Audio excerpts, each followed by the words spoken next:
बढ्छ जसरी हुन्छ एनी हाउ छोड्नु पर्यो नत्र शुभ बिहानीमा शुभ समाचार चाहिँ रूपन्देहीबाट हामीले सुन्न पर्यो नत्र भने बवन्डर हुन्छ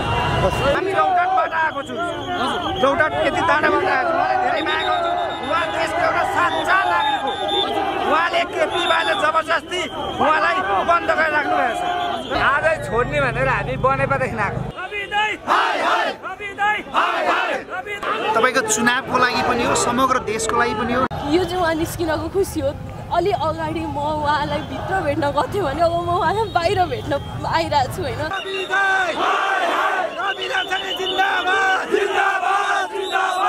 राजनीति कसरी अगाडि बढ्ला के चाहिँ राजनीति यस्तो बाघ जब बाहिर आउँछ नि त्यसले शिकार गर्नुभन्दा पनि उसले चाहिँ के गर्नु पर्यो भने बाघलाई बाहिर छोडेपछि के हुन्छ बाघलाई बाहिर छोडेपछि उसले सबैले शिकार गर्छ पनि छैन सबैको शिकार हुन्छ पनि छैन तर शिकार कस्तोको गर्छ जो चाहिँ भ्रष्टाचारी जो देशलाई चाहिँ लुट्नु छ त्यस्ता लुटेराहरूको मात्रै उसले शिकार गर्छ अरूको गर्दैन भनी चाहिँ हामी आउँदैछ चुनाव होला त्यसकै बाटो छ भन्नुहुन्छ अब चुनावी माहौल कसरी बन्ला चुनावी माहौल अहिले राष्ट्रपाको चुनावी माहौल एकदम राम्रो छ त्यही कारणले गर्दा पनि डराएका छन् यी भ्रष्टाचारी लुटेराहरू डराएका छन् त्यही भएर पनि हामी काङ्ग्रेस एमाले छोडेर आज हामी चाहिँ राष्ट्रपामा लागिरहेका छौँ रवि लामिछानेले कुलमान घिसिङ बालेन शाहलाई अब एक ठाउँमा ल्याउन सहज होला होइन हामी सबै स्वतन्त्र पार्टीहरू एक ठाउँमा आयो भने यी भ्रष्टाचारीहरूले निर्मूल गर्न सकिन्छ भने चाहिँ हाम्रो मान्यता हो तर हलो अड्क्यो रे मिलेन रे कुरा यस्तो हलो अड्काउने पनि छन् नि यो हलो अड्काउनेहरू पनि छन् यी पार्टीकै नेताहरूले गर्दा नै यी हलो अड्काएका हुन् तर बिस्तारै आउँछन् यो पक्का छ आउँछन्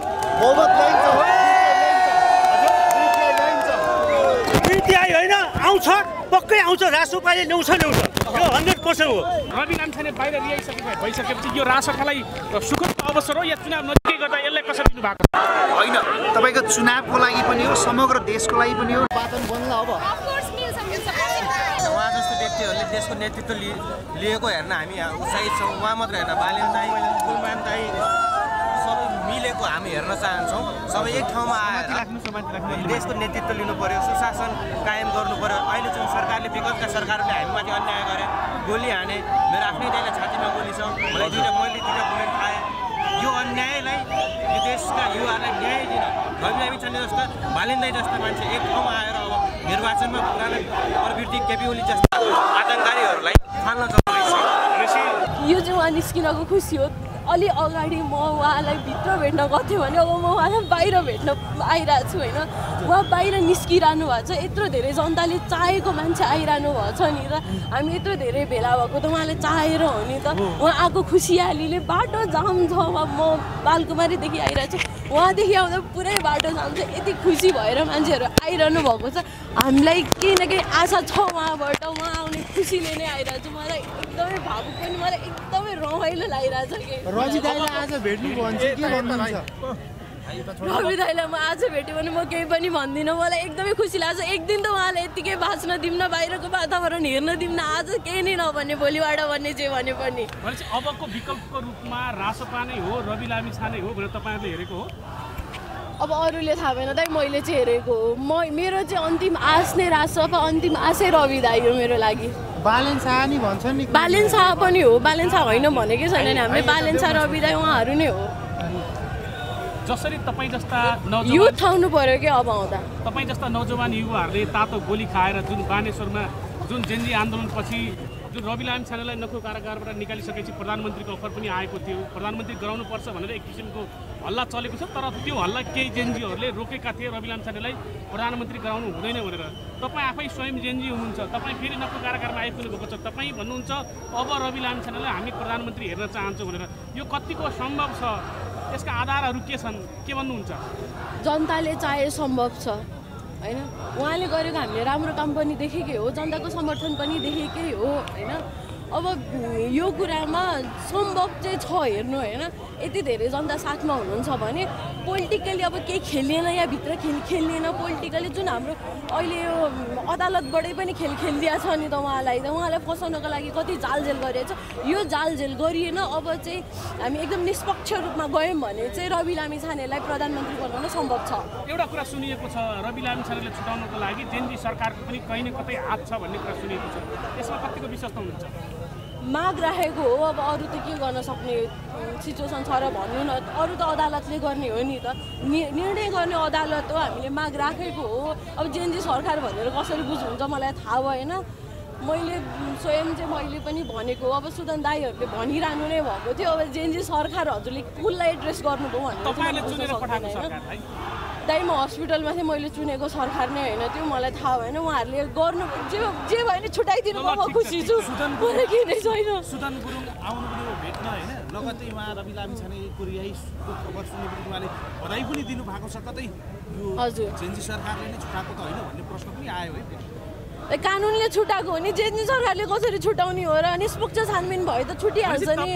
तपाईँहरूले चाहेको अब प्रधानमन्त्री रवि लामिछाने नै हो त्यसो भए? हजुर हो। कतिको क्षमता देख्नुहुन्छ रविमा प्रधानमन्त्रीको? मैले क्षमता देखेर नै उहाँ चाहे होला सायद होइन जति अब जुन बुढा प्रधानमन्त्रीहरू हुनुहुन्छ उहाँहरूको अब उमेर भइसक्यो कि रिटायर लाइफ भएर आनन्दले बस्नुलाई किन आउनु पर्यो राजनीतिमा अब म गएँ जेएनजीहरूले न्याय पाउन अब रविको आवश्यकता भयो रविदाईको आवश्यकता छ हामीलाई। अहिलेको गृहमन्त्री भन्दा रवि दाईले राम्रो गृह मन्त्रालय चलाएर देखाइसक्नु भएको थियो। अहिलेका गृहमन्त्रीले तत्कालीन हत्यारा सरकारलाई होइन हाम्रै साथीभाइहरूलाई पटक पटक पक्राउ गरेर हामीले छुटाउन गइरहेको न घाइतेहरूले न्याय पाएका छन् न मृतक परिवारहरूले मृतकले न्याय पाएका छन् अब न्याय पाउँछ भन्ने आश गरेका छन्। तपाईँहरूले गृहमन्त्रीको राजीनामा मागिराख्नु भएको थियो कति रविलाई छुटाएर गृहमन्त्री बनाउन त होइन अब तपाईँहरूको मकसद भन्ने प्रश्न पनि उठ्यो नि जस्तो मान्छे गृहमन्त्री बन्नुपर्ने थियो भन्ने अहिले भएको गृहमन्त्रीले पनि राम्रो काम गरेको राजीनामा माग्यौँ सुदन दाईको नाम पुरस्तावले सबै हामीले माग्यौँ भनेपछि अहिलेको गृहमन्त्री राजीनामा दिएर रविलाई गृहमन्त्री बनाउने हो सम्भव छ। अब निर्वाचनबाटै 5 वर्षको गृहमन्त्री होइन प्रधानमन्त्री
चाहिँ हाम्रो भनाइ नै त्यही हो